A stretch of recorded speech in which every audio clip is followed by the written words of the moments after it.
Hi, writers. Today is an important day. Yesterday, you guys wrote your introductions, and if you did not do that yesterday, please do it. But today is really important because I'm going to talk to you a little bit about goal setting. First, I'm going to tell you a story. I once had to plan a party, and it was for a bunch of people, but I wasn't sure how many were coming. And the thing that I decided to do was just to go to Party City, and I bought a whole bunch of decorations. And then I got home and I kind of laid them out, and I started wondering if I had gotten enough plates and cups and if I had enough decorations. And then I started getting super stressed out. And I realized that I needed somebody else to help me look over this stuff. So doesn't it help you sometimes when you've done something, you think you're doing it right, but then you're not 100% sure? Well, I realized that that's kind of what happens in our writing too. We sometimes need somebody else to take a look at what we're doing in order to really have a sense of what we've got and where we need to do some work. So today I'm going to teach you that it's really important for information writers to stop before they're already done. So some of you think that you're done, but you probably are not done yet. You have to reread what you've done and then think about all the checklists and stuff and the mentor texts and all that stuff.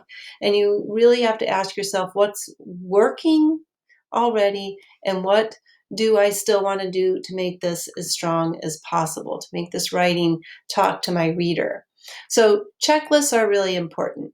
Um, so your writing game plan is to keep an eye on elaborating and craft and spelling. So I've been noticing a lot of people with some pretty basic spelling mistakes. I've also noticed people starting sentences without capital letters.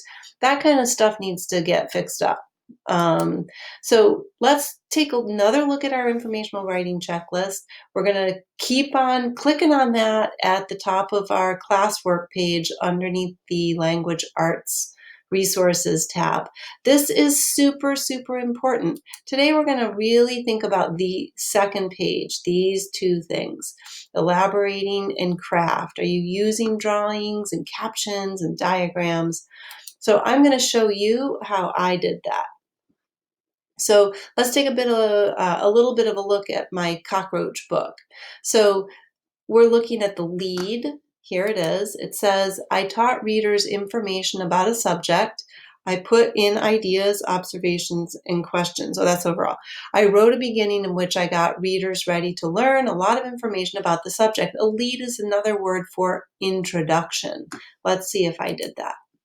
Killing cockroaches using natural methods is not the only way to keep cockroaches out of your life. You ready to learn? I think so. This is an introduction to one chapter in my book. It is not the introduction to the whole book. So this sentence is a pretty good introductory sentence. We're talking about how to get rid of cockroaches. Let's see. So then we're going to think about organization. That's on this page, I think. I grouped my information into parts. Each part was mostly about one thing that connected to my big topic. Let's see if I did that. There are many ways that you can keep cockroaches from ever becoming a problem in your home. You would want to keep them from even walking in to begin with by plugging gaps. Some cockroach exterminators suggest using steel wool to plug the holes. Other people recommend using plaster. You can also make a space uncomfortable for cockroaches by making it drafty and bright. So, did I give you a lot of information that's connected to natural ways to keep cockroaches out? Yes, I did. Let's take a look at elaboration. I wrote facts, definitions, details, and observations about my topic and explained some of them. So, according to the book Cockroaches by Nancy Dickham, cockroaches are like places that are warm and dark. Another way to keep cockroaches from being a problem in your home is to be sure that they can't survive in your home. Clean up all food and store food in cockroach-proof containers to accomplish this. Well, I would say that I definitely added some facts from Nancy Dickham.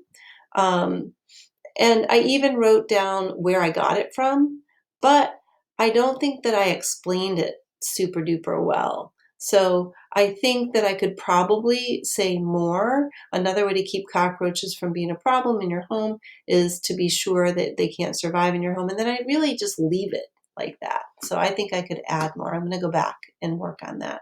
I want to show you, well, first of all, um, I want to, you have to set a goal. You've got to decide what is it that you're really going to work on. Which one of these things are you not doing? And just choose one. You can't work on everything all at once. It's too mind-blowing. But choose one. Which thing? Organization? Do you have a great introduction? Like which one of those things are you going to work on today? So I'm going to show you, this is a work by a gal named Kayla. She reread her whole story, and then off to the side, she made all these fantastic notes. So she's saying, hey, I know I need to do some stuff here. And I'd like for you to try to do that, especially if you're working on paper. You can totally do this. I've seen you do this before. So make sure that you're writing some things down, especially related to your goal. So today, you're going to look through your checklist and look for areas that you need to add to or develop, and then come up with a plan of action.